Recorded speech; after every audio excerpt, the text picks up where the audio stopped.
गुरु प्यारी गुरु सवारी साध संगत जी, मेरे सतगुरु नौवें गुरु नानक गुरु तेग बहादुर साहब महाराज पातशाह जी की 400 साला जन्म शताब्दी भाव के 400 साला आगमन पूरब प्रकाश पूरब ये शताब्दी 18 अप्रैल 2021 की आ रही है। इसे शताब्दी नूं समर्पित गुरुद्वारा साहिब सुबंग मलेशिया वालों एक उपराला किया जा रहा है। वो उपराला ये है कि मेरे नौवें नानक की बाणी सलोक महला 9वां की विचार लड़ीवार की जाए ताकि संगतां लाहा प्राप्त कर सकन। ते उम्मीद करदा हाँ कि आप सरबत संगतां इस लड़ीवार विचार का हिस्सा बनोगे, इस लड़ीवार विचार तो लाहा लवोगे, इस लड़ीवार विचार नूं लड़ीवार सुनते रहोगे। भूमिका बनने तो पहला फतेह की सांझ करिए। वाहिगुरु जी का खालसा वाहिगुरु जी की फतेह। मेरे साहिब गुरु तेग बहादुर साहब महाराज पातशाह गुरु हरगोबिंद साहब महाराज जी दे सब तो छोटे पुत्र ने। गुरु गोबिंद सिंह महाराज पातशाह जी दे पिता जी ने। गुरु तेग बहादुर साहब महाराज पातशाह जी ने बड़ी थां ते संसार का दौरा करके सिक्खी का प्रचार किया है। श्री गुरु ग्रंथ साहब जी की बाणी अंदर मेरे सतगुरु जी दे 59 शब्द हैं, 57 सलोक ने। एक विशेषता आप जी नूं मिलेगी गुरु तेग बहादुर साहब जी की बाणी दी। जैजावंती राग किसे होर गुरु ने नहीं गाया, किसे गुरु की बाणी जैजावंती राग अंदर नहीं। तो 31वां राग गुरु तेग बहादुर साहब महाराज जी का राग है। तो दूसरी विशेषता यह है कि आप जो बाणी पढ़ते हाँ तो दर्शन होंदे ने कि जिहड़ी रहाऊ दीयां पंक्तियां ने ना वो सैकंड नंबर ते 2 नंबर ते आउंदी है। ज़्यादातर कई शब्द ऐसे ने जिहड़े रहाऊ वालियां पंक्तियां तो शुरू होंदे ने, रहाऊ वाले बंद तो आरंभ होंदे ने। पर बहुतात शब्द ऐसे ने कि पहला एक पदा उचारिया जाता है, फिर रहाऊ तो फिर उस तो बाद बाकी दे पदे। मतलब कि जे 2 पदे हैं तो पहला एक पदा लिख के फिर रहाऊ, फिर उस तो बाद दूजा पदा। तो जे 4 पदे हैं तो पहला पदा एक लिख के दूसरे नंबर ते रहाऊ अते 3 पदे उस तो बाद दर्ज किए जाते हैं। इस तरह चाहे 5 पदे ने, चाहे 30 पदे ने, चाहे 4 पदे ने। बहुतात रहाऊ वालियां जिहड़ियां पंक्तियां ने, रहाऊ वाला जिहड़ा बंद है वो 2 नंबर ते आउंदा है, किते किते 1 नंबर ते है। तो गुरु तेग बहादुर साहब महाराज जी दे 59 शब्द 59 शब्द ते सारियां दी आरंभता ही रहाऊ वालियां पंक्तियां तो है। ये विशेषता है। तो गुरु तेग बहादुर साहब महाराज पातशाह जी ने 57 सलोक उचारण किए ने, जिन्हां विचों 5 दोहरा ने। अगे चल के आपां नूं पता लगेगा दोहरा दा भाव की है। तो टोटल सलोक 57 हैं। वो सलोक 12 ते वधीक दे सिरलेख हेठ आए हैं। गुरु गोबिंद सिंह महाराज पातशाह जी ने जदों दमदमी बीड़ लिखवाई भाई मनी सिंह जी पासों, गुरु तेग बहादुर साहब महाराज जी की बाणी उदों दर्ज करते हैं। तो कमाल की गल है कि जो तरतीब गुरु अर्जन साहब महाराज पातशाह जी ने आद बीड़ विच दिती है, जो व्याकरण बद बाणी नूं आद बीड़ दे विच कीता है, उसे ही व्याकरण दे हेठ, उसे ही तरतीब हेठ गुरु गोबिंद सिंह महाराज पातशाह अपने पिता गुरु तेग बहादुर साहब जी की बाणी दर्ज करवाते हैं। तरतीब दे विच कोई फर्क नहीं। सो यही तरतीब अनुसार जदों सारी बाणी लिखी जाती है, क्योंकि जिहड़े सलोक ने ना ये ज़्यादातर वारां दे नाल लिखे गए ने। तो श्री गुरु ग्रंथ साहब दे विच 22 वारां ने, 22 वारां ने। तो 22 वारां दे विच ਜਦੋਂ ਸ਼ਲੋਕ ਦਰਜ ਕੀਤੇ ਨੇ, ਜਿੱਥੇ ਜਿੱਥੇ ਵਿਸ਼ਾ ਵੇਖ ਕੇ ਸਤਿਗੁਰੂ ਨੂੰ ਚੰਗਾ ਲੱਗਾ, ਗੁਰੂ ਅਰਜਨ ਸਾਹਿਬ ਨੇ ਉੱਥੇ ਸ਼ਲੋਕ ਦਰਜ ਕੀਤੇ ਨੇ। ਗੁਰੂ ਨਾਨਕ ਸਾਹਿਬ ਮਹਾਰਾਜ ਜੀ ਦੀ ਬਾਣੀ ਆਸਾ ਜੀ ਦੀ ਵਾਰ ਆਪਾਂ ਪੜ੍ਹਦੇ ਹਾਂ ਤੇ ਸਿਰਲੇਖ ਆਂਦਾ ਹੈ, ਰਾਗ ਆਸਾ ਮਹਿਲਾ ਪਹਿਲਾ, ਵਾਰ ਸ਼ਲੋਕਾਂ ਨਾਲ, ਸ਼ਲੋਕ ਵੀ ਮਹਿਲੇ ਪਹਿਲੇ ਕੇ ਲਿਖੇ। ਇਸ਼ਾਰਾ ਮਿਲ ਗਿਆ ਕਿ ਵਾਰ ਸ਼ਲੋਕਾਂ ਨਾਲ। ਗੁਰੂ ਨਾਨਕ ਸਾਹਿਬ ਮਹਾਰਾਜ ਨੇ ਸ਼ਲੋਕਾਂ ਨਾਲ ਵਾਰ ਲਿਖੀ ਤੇ ਇਸੇ ਹੀ ਇਸ਼ਾਰੇ ਨੂੰ ਸਮਝਦਿਆਂ ਸਾਰੀਆਂ ਵਾਰਾਂ ਨੂੰ ਤਰਤੀਬ ਗੁਰੂ ਅਰਜਨ ਸਾਹਿਬ ਮਹਾਰਾਜ ਦਿੰਦੇ ਨੇ। ਉਹ ਇਸ ਕਰਕੇ ਪਤਾ ਲੱਗਦਾ ਹੈ ਕਿ ਇਸ ਆਸਾ ਜੀ ਦੀ ਵਾਰ ਦੇ ਵਿੱਚ ਸ਼ਲੋਕ ਮਹਿਲਾ ਦੂਜਾ ਵੀ ਦਰਜ ਹੈ, ਕਿਉਂਕਿ ਗੁਰੂ ਨਾਨਕ ਸਾਹਿਬ ਮਹਾਰਾਜ ਪਾਤਸ਼ਾਹ ਜੀ ਨੇ ਤੇ ਆਪਣੇ ਸ਼ਲੋਕ ਦਰਜ ਕੀਤੇ ਨਾ, ਪਰ ਜਿਹੜਾ ਆ ਦੂਸਰਾ ਮਹਿਲਾ ਹੈ ਗੁਰੂ ਅੰਗਦ ਸਾਹਿਬ ਮਹਾਰਾਜ ਜੀ ਦੇ ਜਿਹੜੇ ਸ਼ਲੋਕ ਨੇ ਉਹ ਗੁਰੂ ਅਰਜਨ ਸਾਹਿਬ ਮਹਾਰਾਜ ਤਰਤੀਬ ਦੇ ਰਹੇ ਨੇ ਤੇ ਬਾਕੀ ਸ਼ਲੋਕ ਵੀ ਇਸੇ ਤਰ੍ਹਾਂ ਹੀ ਤਰਤੀਬ ਅਨੁਸਾਰ ਵਾਰਾਂ ਵਿੱਚ ਦਰਜ ਕਰਦੇ ਨੇ। ਤੇ ਗੁਰੂ ਕੇ ਪਿਆਰਿਓ, ਜਦੋਂ ਸਾਰੀ ਬਾਣੀ ਲਿਖੀ ਜਾਂਦੀ ਹੈ ਤੇ ਜਿਹੜੇ ਸ਼ਲੋਕ ਬਚ ਜਾਂਦੇ ਨੇ, ਜਿਹੜੇ ਸ਼ਲੋਕ ਵਾਰਾਂ ਤੋਂ ਵੱਧ ਜਾਂਦੇ ਹਨ, ਤੇ ਉਹਨਾਂ ਨੂੰ ਸਿਰਲੇਖ ਦਿੱਤਾ ਗਿਆ ਸ਼ਲੋਕ ਵਾਰਾਂ ਤੇ ਵਧੇਕ ਸ੍ਰੀ ਗੁਰੂ ਗ੍ਰੰਥ ਸਾਹਿਬ ਜੀ ਦੀ ਪਾਵਨ ਬਾਣੀ, ਪੇਜ ਨੰਬਰ 1410 ਤੇ 1410 ਤੇ ਸੁਭਾਇਮਾਨ ਹੈ। ਸ਼ਲੋਕ ਵਾਰਾਂ ਤੇ ਵਧੇਕ ਭਾਵ ਕਿ ਜਿਹੜੇ ਵਾਰਾਂ ਤੋਂ ਵੱਧ ਗਏ।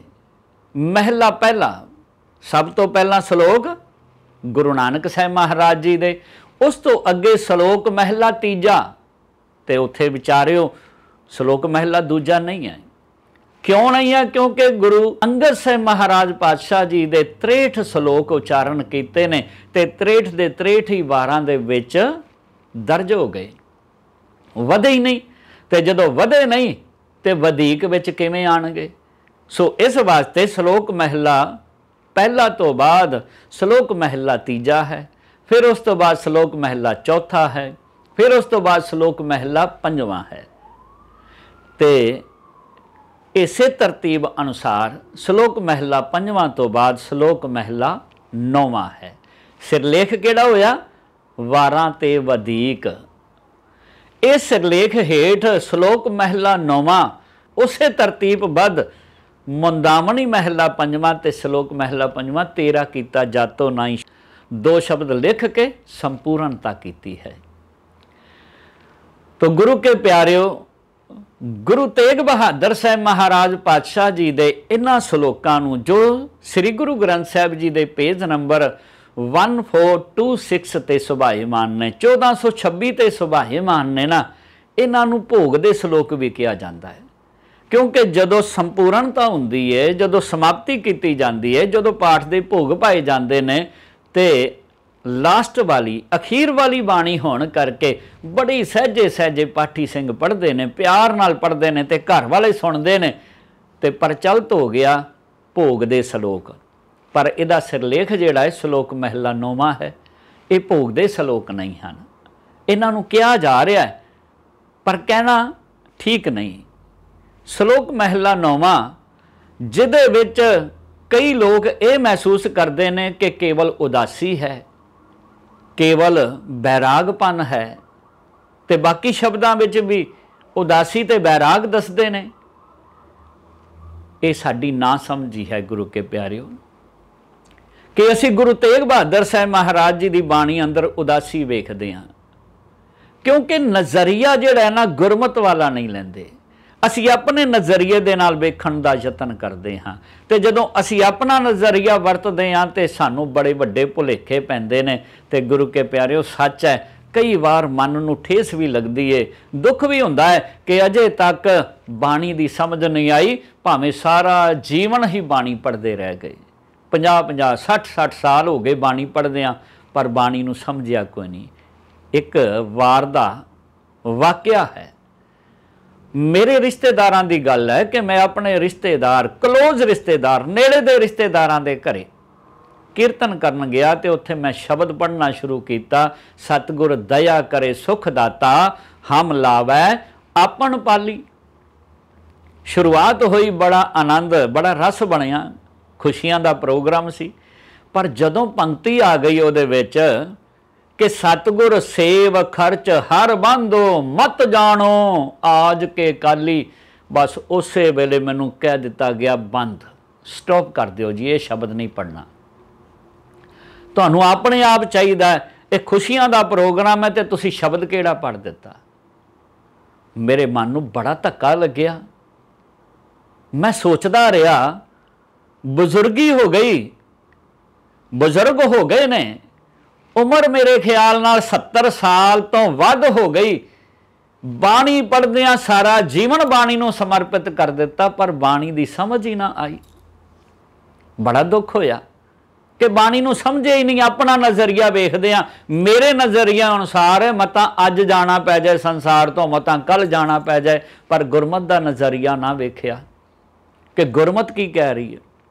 गुरमत तो कह रही है वो सतगुर सेव खर्च हर बंधो, हरि नाम दा खर्च बन भाव वरच्यो सेव कर, मत जानो आज के काली, आलस ना करी, मता जाने मैं अज नहीं ते कल कर लवांगा, अज ही हुणे तो ही सेविंग करनी शुरू कर दे।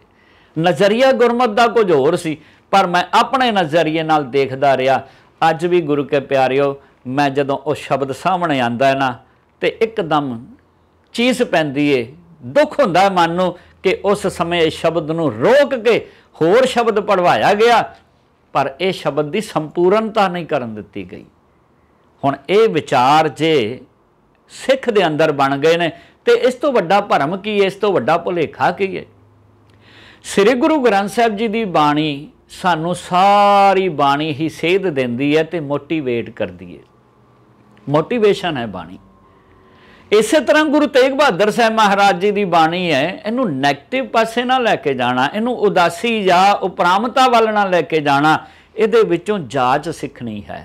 9वें महले दे सलोकां अंदर मेरे सतगुरु मन दे नाल गल करदे ने ते मन नू दसदे ने, ओ मना तेरा मनोरथ की है, ओ मना तू करदा की पिया है, तू की नहीं कीता, तू की करदा पिया है, तैनू की करना चाहिदा है, तेरा जीवन ते तेरा मनोरथ की है।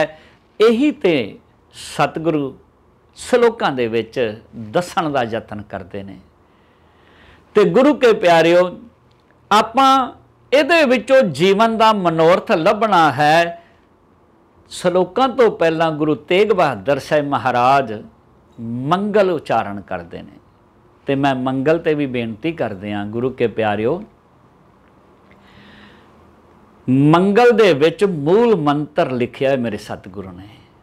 और जदों भी मंगल लिखते हैं, मूल मंत्र लिखते हैं, मूल मंत्र के रूप तुहाडे सामने कई आउणगे। एक है संपूर्ण मूल मंत्र, एक ओंकार सत नाम करता पुरख निरभव निर्वैर अकाल मूरत अजूनी सैभं गुर प्रसाद।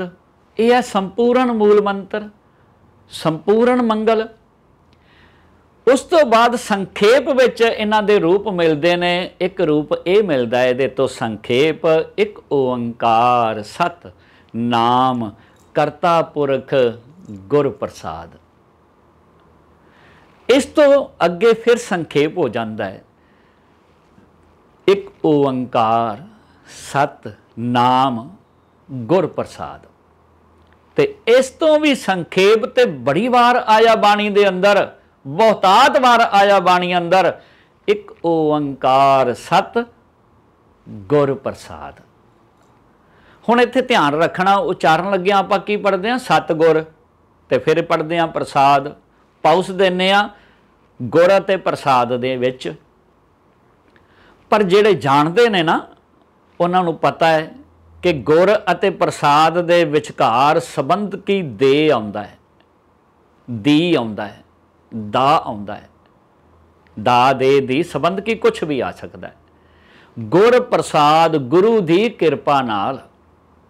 सो इस वास्ते गुर जिहड़ा है प्रसाद दे नाल रहना है, ते सत जिहड़ा है वो एक ओंकार दे नाल रहना है। ते कदे भी तुसी बाणी दे अंदर सत तो बिना एक ओंकार नहीं देखोगे, किते भी सत तो बिना नहीं देखोगे। जदों भी वेखोगे सत अगे लिखिया मिलेगा, ये मंगल है। तो हुण इत्थे ध्यान रखना, उच्चारण लग्या आपां की करदे हां, एक ओंकार सतगुर ते फिर कहने प्रसाद, है ना। सत कह के स्पेस दिया करो, पाउस दिया करो, तो फिर क्या करो, गुर प्रसाद। एक ओंकार सत गुर प्रसाद। तो गुरु के प्यारिओ, हुण इहदे विच मेरे सतगुरु समझाउंदे ने कि वो एक है, वो एक जिहड़ा है अनेकता दे विच फैलिया होया है, एक ओंकार। ते ओ अनेकता दे विच जिहड़ा फैलिया है उहदा नाम है सत। ते गुरु दी किरपा दा सदका उहदी प्राप्ति हुंदी है। आरंभता करांगे आपां आउण वाली वीडियो दे विच। सो मंगल दी विचार आपां करके ते श्लोक महला 9वां। श्लोक महला 9वां दा मतलब नौवें शरीर, नौवीं काया, नौवीं जोत, नौवें सतगुरु गुरु तेग बहादुर साहब जी दे ये श्लोक हैं। अते गुरु तेग बहादुर साहब महाराज हुण की सानू समझाते ने श्लोकां दे विच। आप जी ने इस तरह लड़ीवार जुड़े रहना जी। अगली वीडियो दे विच आपां श्लोकां दी आरंभता करांगे। होईयां भुलां दी खिमा। वाहिगुरू जी का खालसा, वाहिगुरू जी की फतेह।